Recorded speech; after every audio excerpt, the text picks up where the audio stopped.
With the announcement of health updates planned to take place over this year, I'm sure a lot of us have been speculating now more than ever on what things behavior should do to further improve the game. But one thing is for sure, this game is severely imbalanced. Personally, I can't necessarily blame the devs. I mean, sure, there were definitely countless mistakes that have been made over many years of the game, but we wouldn't still be here talking about the game or playing it if these mistakes were fatal. And I feel like a lot of us chose to stay with this game because we see the potential. There is so much within the game that is so much fun, but there's also a lot that definitely isn't fun. So I'm sure the devs are doing their best, especially if they're finally making an Operation Health. But it was definitely a long time coming, that's for sure. And nonetheless, the issues we all have with the game are very real, and whether behavior likes it or not, they're gonna have to fix them sooner or later. So in today's video, I will be sharing my top 5 changes that behavior needs to do that will help Dead by Daylight significantly. Number 5. Implementing an anti-camp meter for Survivor's UI. This first one is really simple. It's just adding a small and thin yellow or orange bar beneath or inside the hook timer on the Survivor UI. That shows to all survivors whether or not the killer is camping. Technically, you can argue that this becomes a soft nerf to Kindred, but is certainly an overall buff to solo queue Survivor. That is more than necessary. I'm sure we all have found ourselves immediately hooked after being chased and having the killer either be naive enough to simply proxy the hook for whatever reason, not acknowledging that they're too close, or are just outright face camping. However, at least personally, I have rarely gotten the chance to unhook myself in these scenarios. No, instead, at least one, but usually all of my teammates, come to my hook, not noticing the proxy and killer, and causing me to reach second stage because they're now in chase with the killer, preventing the anti-camp from progressing any further. Essentially, by the time the solo queue teammates noticed that the killer is still near me, they have paused the anti-camp timer and been found by the killer. However, this can be completely prevented by this new feature in the UI. And I mean, if they're gonna add an anti-camp feature, they may as well double down on its effectiveness so that it actually punishes camping. Number 4. Removing dedicated servers. Now, I'm not exactly an expert on the direct development of how multiplayer servers work generally, but we all know that when there is lag in Dead by Daylight, everything goes haywire. Whether the killer is lagging and ends up hitting you from Jupiter, or a survivor is lagging, and despite lunging, seeing blood, and hearing a groan, the survivor is still up and completely healthy.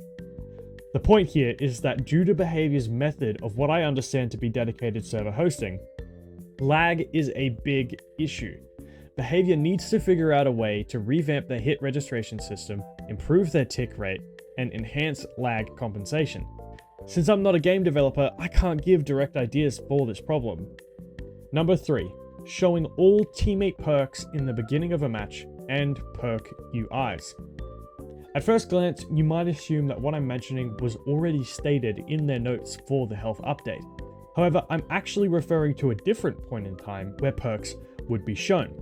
So in the notes, behavior makes reference to DBD Mobile's use of showing player perks and items right as every player readies up in the lobby.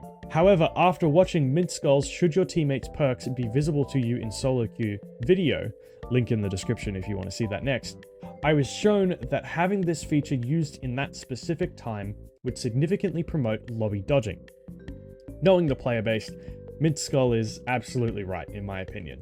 However, I do believe that there is still some merit in showing teammate perks to all survivors. I suggest that instead, it is shown in 2 different ways. First, is during the initial animation scene that every survivor sees, the slow 360 turn around your character right after loading in, showing all 4 survivors' perks to you, including your own, obviously. Of course, in this case, that amount of time is brief, and it would prevent lobby dodging, and can be an optional feature that the more experienced players can take advantage of. The second way, which was suggested in mintskull's video, is to include it in the pause menu. Now, he did say that a big downside here is that it is not the best way for new players to learn the perks in the game. However, I just don't think it would risk these players all too much. I think they would be found briefly AFK, reading other players' perks maybe once or twice, but they did choose to take that risk, where they would have to learn these perks over time outside of matches, regardless of whether these features existed or not. At least this way, there is some way for players to see teammate perks. Additionally, this idea is something I came up with that adds to my previous suggestion. That prevents more experienced players from needing to check their teammates' perks in the pause menu. I believe that the opening animation where the perks are briefly shown is enough time for most players to recognize who has what perks, but I wouldn't expect them to be able to memorize the builds exactly, at least not for the majority of the match. This suggestion makes that irrelevant and simply functions as a reminder for players. So it would not apply to absolutely every perk, as given the variety that exists, there are many perks that do not affect teammates whatsoever. So as a side note, I think it would be a nice quality of life to have different colors or highlights, at least for when teammate perks are shown in the game, for the relevance of the perk. As in, windows of opportunity might have a darker color or dimmer lighting, whereas a perk like Deliverance would have a lighter color or a brighter lighting. The point here is to draw players' attentions to the perks most relevant to the entire team, as it would be more important to remember your teammate and perhaps which teammate has Unbreakable, for instance, and can literally be the person to save the entire match. But, more to the point, beyond that highlight suggestion, more importantly and certainly more significantly would be the UI feature for relevant perks. So this would apply to the kind of perks that are not available at all times to the player, but instead at specific times. Perks like Dead Hard, Off the Record, Decisive Strike, Deliverance, Saboteur, the list goes on. This can go further and even apply for status effects in general, showing when a survivor is exhausted or exposed, has endurance or haste, etc. But that also may make the UI a little too cluttered. When it comes to the perks, however, you can merely have a simplistic design much like the perks themselves, and have small symbols either next to the player names or above, maybe perhaps wrapped around the small circular profile of the survivor, or in the corner of that profile. It has a lot of spaces where it can go.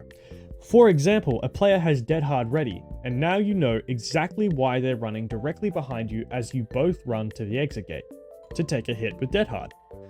You know they are able to take a hit now, rather than planning ahead without that knowledge. Let's say they have Deliverance ready, and so from the moment it activates, a small Deliverance logo appears on their part of the UI and disappears once they use the perk. Unbreakable shows up when they're knocked, or Saboteur when a player is picked up, but I digress. I'm sure you get the idea, but I really think this could make solo queue a much more pleasant experience, having a little more coordination in games without making it miserable for the killer, and also preventing lobby dodging in the context of player perks entirely. Of course, there's still the potential of players DCing at the side of certain perks at the very beginning of a match, but that in of itself is an entirely different issue that relates to DCing and going next in general, and not just with the new perk features. Which brings us to my next point. Number 2, removing the struggle feature. Okay, hear me out. This may be a hot take. Honestly, I'm not actually sure.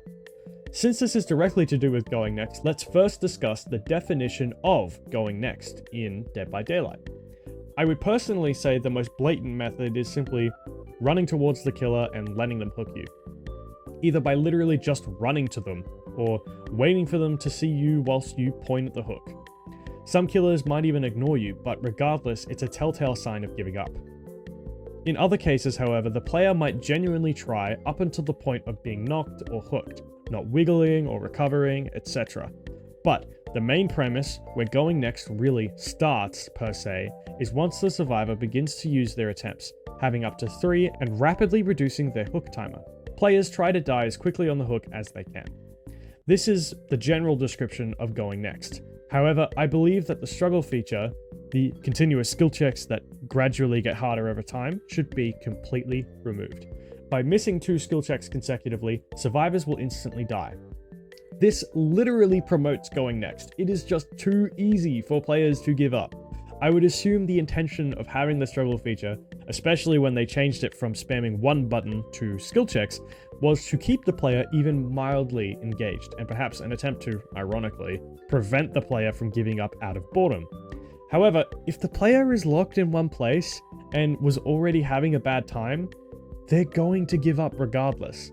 And as a matter of fact, I actually believe that players may prefer there to be no interaction whilst unhooked. It's essentially just a quality of life improvement, not having to pointlessly do skill checks whilst you frantically wait for a player to save you, which, as a side note, would also prevent the small scenarios of having almost no time left on your timer and having a teammate get there just in time, only for you to die right before they get there just because you missed the last and hardest skill check. It's happened to everyone. You might be thinking then, well, Bentu, what about when there's only one survivor left and they want to find the hatch before they're found? Well, I think there's a simple solution to that. Simply add a feature to sacrifice yourself, but only when there is specifically one survivor left who is not currently on hook. So this even applies if 3 or 2 survivors are on hook but still alive, whilst one survivor frantically runs around, where you, the player, can make a judicious choice on whether or not this last player is attempting to save everyone or is going for hatch. So sure, there is still a specific scenario where a player can technically choose to go next, and yes, survivors can still force themselves into second stage very quickly. However, players going next when there's only one other survivor, I may not even consider going next by that point. When it comes to going into second stage quickly, however, I wouldn't want to remove the attempt feature when there's just that nostalgic charm to those rare moments of 4%ing in the killer's face. It's just classic. And of course, players could still choose to go next by not engaging in normal gameplay and doing the aforementioned point at the hook. However, this brings us to my last proposal, which expands on behavior's idea of punishing going next. Number 1, adding a replay feature. So this feature would both be useful for players to directly report cheaters or capture clips of their favorite moments when they couldn't before, and can also be very useful for more engaging and edited videos in the future. But in addition, having every game temporarily quote-unquote recorded can lead to having a system that detects when players give up. A big positive of my last feature I mentioned is how at this stage, it's a heck of a lot more obvious on whether a player is giving up or not.